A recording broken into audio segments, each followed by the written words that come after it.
This episode is for any of you who want to know how to become more of an advocate for science, for conservation, for the ocean. It doesn't matter if you're a scientist or not a scientist, this episode is for you. And today, I'm going to be talking about an article from Melissa Varga from the Union of Concerned Scientists. She wrote an article showing scientists how to become advocates. You can be anybody who can do this, but especially scientists. We're going to talk about why it's difficult for scientists to transverse over into advocacy and some of the hesitations that we might have, but also how a lot of us become advocates and we don't even realize it, but it's usually later on in life. We're going to talk about all this on this episode of the How to Protect the Ocean podcast.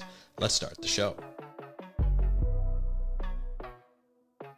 Hey everybody, welcome back to another exciting episode of the How to Protect the Ocean podcast. I'm your host, Andrew Lewin, and this is the podcast where you find out what's happening with the ocean, how you can speak up for the ocean, and what you can do to live for a better ocean by taking action. Now, this podcast is really an example of how a scientist can become an advocate, because as any of you who have listened to this podcast, like whether it's this episode or a number of episodes or all 1,800 episodes, which, by the way, I hope that's not the case, but if it is, that's pretty cool. It's essentially a product of me wanting to stand up and speak up for the ocean for a number of different reasons through my personal life and my professional life that I felt that I needed to do as part of being a scientist. Because let's be honest, for all the scientists who are listening out there, and I know there are quite a number of you. I know some of you have been on this podcast, some of you have been guests, some of you have been my friends for a long time. Others have just gotten to know me through this podcast. We know that as scientists, we just want to do science in a lot of ways. Like when I first started my career, I was like, I want to be out on the ocean. I want to use cool technology. I want to discover more things about the ocean. I want to have an impact on the ocean. At the beginning, though, it wasn't necessarily about conservation. It wasn't necessarily about having a legacy where I'm convincing people or trying to tell people about the ocean so that they can act for a better ocean.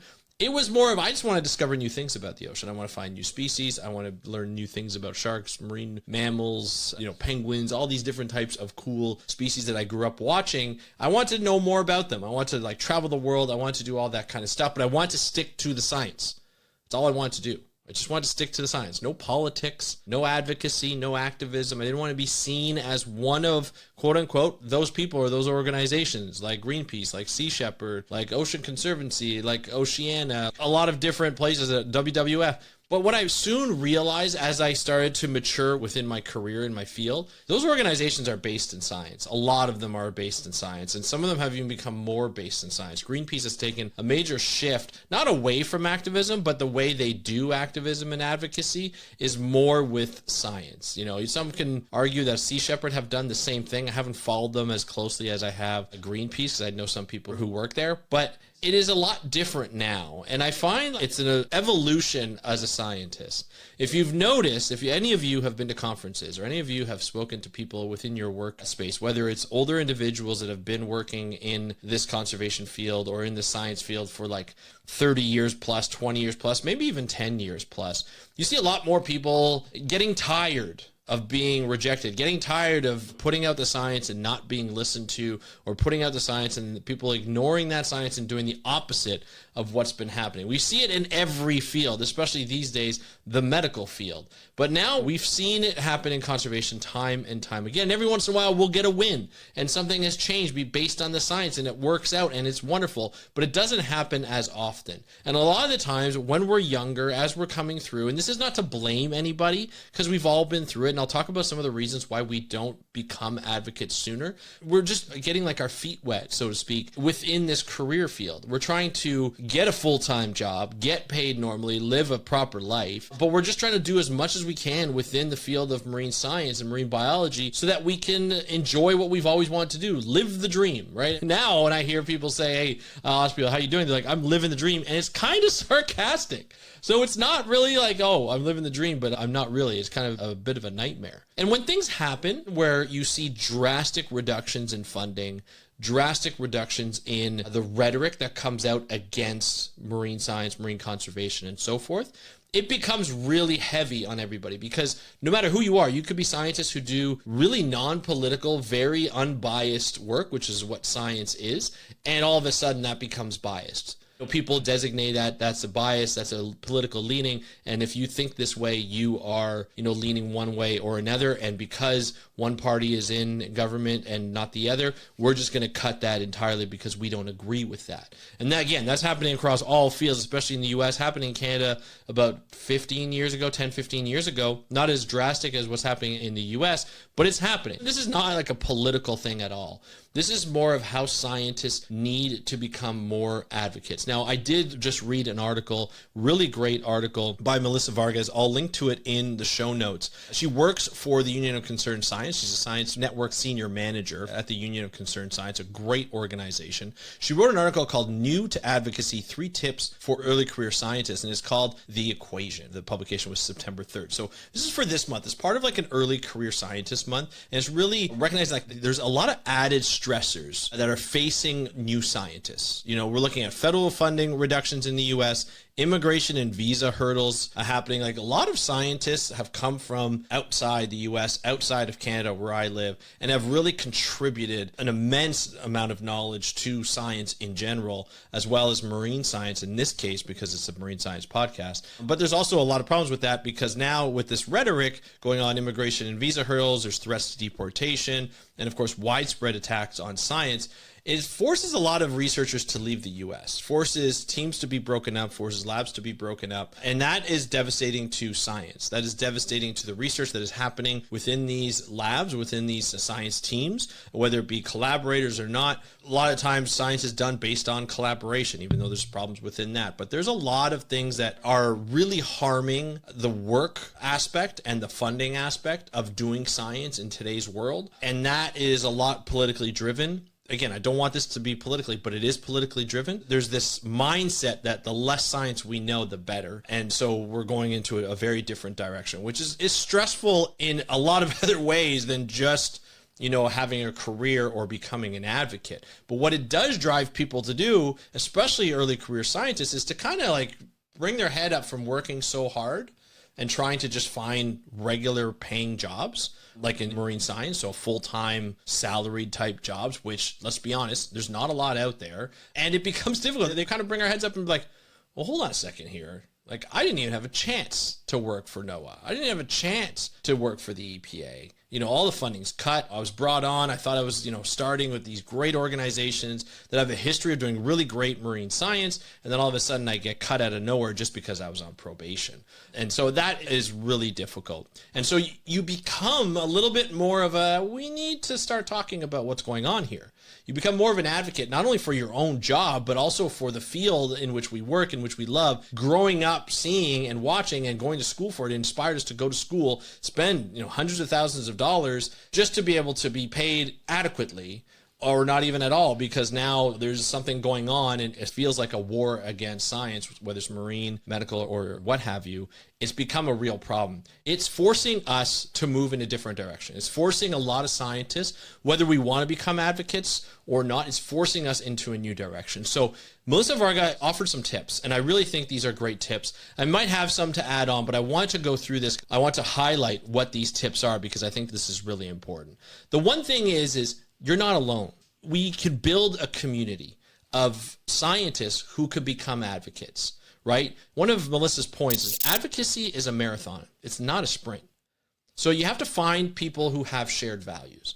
There might be some point of advocacy which you don't agree that, you know, you need to follow, and there might be other points that you could follow. It's a wide field when you get into advocacy. You know, there's certain policies that you may want more than others, or you may find that you can add the most quote unquote expertise or want to add the most effort on. So find that community, find the people who want to know more about a specific policy that you want to advocate for, or like if it's something in general, find that community of like-minded individuals of shared values and work with them to make some changes, right? There's a lot of just ocean-centered groups, as he suggests. There's marine conservation organizations like local chapters or global groups like Surfrider Foundation in Oceania. There's also Ocean Conservancy. There's WWF. There's Union for Concerned Scientists. There's a network such as the 500 Women Scientists focusing on marine policy. That would be a great one if you're a woman or you are an ally to women rights and women in science. University and local campus environmental clubs, those are really great because a lot of times people in academia or university students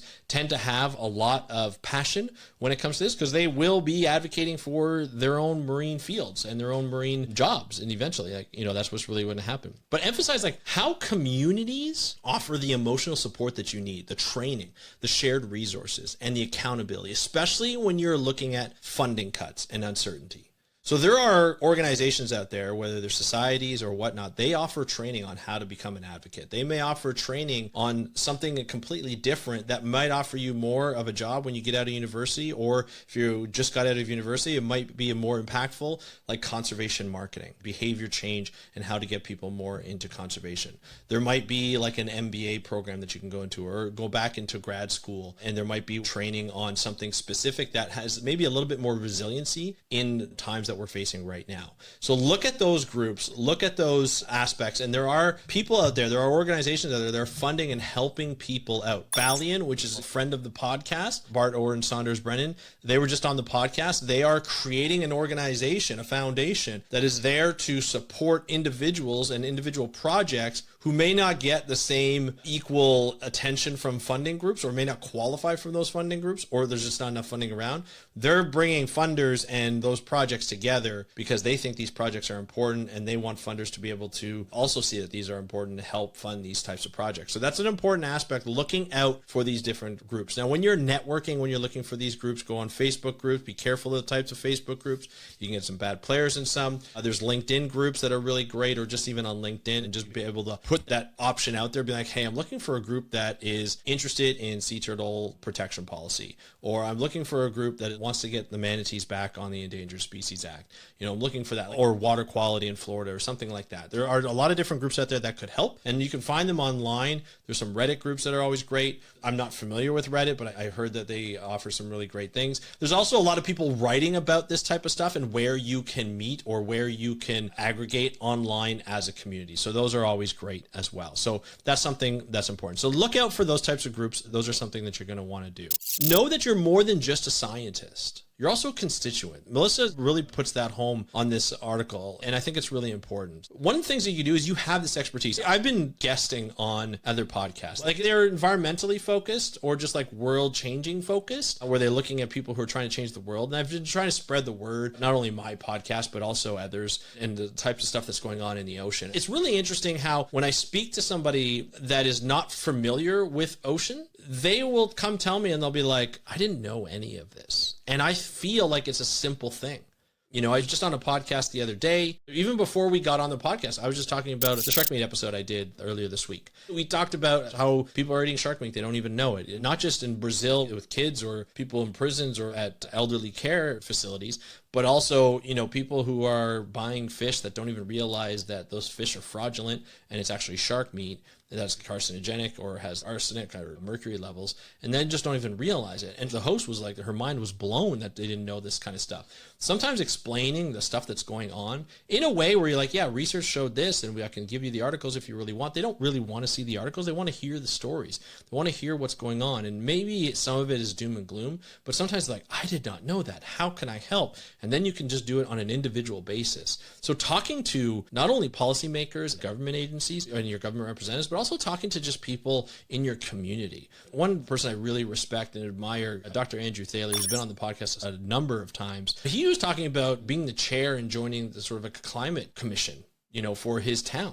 And he put in a tide gauge. We did that episode where he put in a tide gauge just to kind of measure the tides in St. Michael's in Maryland. And that's like an important thing. It's a small local scale, but there's an education part of it for the town and for the kids that are in that town. But also there's an application to it to find out like what's going to get flooded when things flood and how often is it going to get flooded. Let's get the data behind it because they don't have it. And I thought that's really interesting to just take part in your community and be able to engage with those communities. And also, start a podcast, start social media channels, and be able to talk about the things that you know about, not necessarily in a scientific way, but also in a way where people can understand. It really helps everybody out. Recognize and also resist the overwhelm. There is a lot of disinformation and information overload that can cause fatigue. I do a lot of work in terms of putting stuff out, like consuming information, and it's a lot, and I have to take breaks sometimes. Sometimes my voice needs to take breaks. This summer I had a lot of problems with my voice. But there are times where you need to just kind of sit back and digest some things and just relax. And just understand that there are bad actors out there. And they have strategies that are really, really great, all the way from the fossil fuel industry and providing huge misinformation campaigns to the point where it's like people just don't want to listen, or they have their own facts and their own sources and stuff like that. And that could be really bad. So limit your exposure to some of those parties. You're probably not going to convince them of anything that you want to convince them of or provide facts for. Recognize that there are emotional tactics that people try to do. There are times when I post about climate change and immediately I will get somebody in being like, climate change is not real. This is all just a hoax. Look at this YouTube video, blah, blah, blah. And it's all BS. So don't fall for those things. And sometimes I do. I have to admit, sometimes I do. But try and get out of that kind of way of doing things like that. But also don't make it stop you from posting. The way I look at things, I post for people who want to know more about the ocean. These are people who are looking for information. That is my audience. I'm not posting for people who are hell-bent against me getting this information out and trying to tear me down at any point in time. That is not what I'm about. That is not what I'm doing. Also, the small steps matter. So start now. Doing local things, talking to your local city council, talking to local business people, just having those conversations, that's really good. Small actions today matter, even if it's just with a friend. Providing that information is so good for a scientist to do because people actually care about what you do. They are genuinely curious. And if you try and stay away from some of those topics that are triggering politically, you can get away with a lot and say a lot of great things, factual things that people will be like, and it doesn't matter which way they lean. People are like, oh, I didn't know that. Oh, that's kind of cool. Like your job is so cool. That's really nice. And even if it's not part of your job, you can talk about the ocean the way you know it. And I think that's really important to do. So share science, not only locally and with friends and family, but also through social media. That really helps. Volunteer with beach cleanups or community workshop. If there's a committee or there's a meeting or something, you can always volunteer, say with that government agency and say, hey, you know what? I'm a local scientist here and I know a lot about this type of subject. I'd be happy to answer any kind of questions people might have or help out in any kind of way. That might help. But reinforce the idea that every ocean advocate started with a single step, and that is like small things. You got to start small. Before I started this podcast, I was having like so many conversations. I was going to say hundreds and thousands. I don't know if it's hundreds and thousands, but I was having a lot of conversations about what's going on in the ocean. And I was surprised that people didn't know. So I scaled it up and I went to a podcast, and now I am where I am. And so now I'm talking to thousands of people every episode. And that's important to me. That's nice to know that people are listening and people want to know more and more about what's happening in the ocean. So this is something that we need to do as scientists all the time. I'm not saying you have to go out and protest each and every day, but there's advocacy to be had. There's information to be shared, and it's up to us. It's the responsibility of the scientists to share that information. Now, you also have to be careful how you share the information, who you share it with. Like I said, you don't want to be going to people where it's just triggering for them and they're not going to listen and they don't want to know. That's fine. You know who those people are. You don't have to engage with them if you don't want, because that's emotionally draining sometimes, and it can be dangerous in certain situations. So what I would suggest is you put out information where you know the person is going to take it and is looking forward to knowing more about it and wants to do something better for the ocean. And so if you can speak to the people that are doing that, which I believe are most of the people in and around the world and in and around your community, then I think that's a great thing. It doesn't matter. Like, try and stay away from saying politics. You can criticize a government, whether it's a Democratic government, a Republican government, or leaning, like liberal leaning or left or right leaning. You can criticize a government. That's fair to do, but criticize it without emotions. Don't just say this person's a douche and I don't like this person, so I'm going to criticize this stuff. You can say that, hey, by taking away this regulation, it puts this animal at risk, or it puts this coastline at risk, or it puts water quality at risk, or just conservation in general at risk. You can say that because you're a scientist and you say it based on like, this is what the science is saying, and this government is going against that. There's nothing wrong with criticizing a policy. Well, there's governments that I voted for where I still criticize their policies because I don't agree with everything. We're not supposed to agree with everything that they do. And sometimes, and a lot of times, governments mess up. Whether it's individuals of that government in power or on the opposition or whatever, people mess up. Politicians mess up all the time. That's what makes politics so difficult. But you could vote for something and still criticize their policies if you don't like what they're doing. If the environment is important to you, all governments are bad for the environment in one way or another. You just have to look at which one is the least harmful to the environment. But this is what I wanted to cover today, because I feel like a lot of scientists, we try and stay out of that. Like, I'm not an advocate, I'm not an activist, I'm not going to stay out of that. I just want to do the science. And oftentimes we have to not only advocate for ourselves, but we have to advocate for the environment. We are in the environment all the time. We see the degradation that's happening. Some scientists, and maybe that's why the scientists who have been in the field for 10, 20, 30 years will see a big problem and start to say, hey, this is really degraded over my lifetime, and I don't want to see that, so I'm going to start talking about it. But if we do that throughout like when we see the small things happen before it gets too big and too negative, maybe we can have a difference when we advocate as we go through our career. It's important that scientists speak out. It's important that scientists speak up, whether it's through a podcast, TikTok, Instagram, Discord, Reddit, whatever it is, even just locally. It's important that we speak up, speak out, and protect the ocean.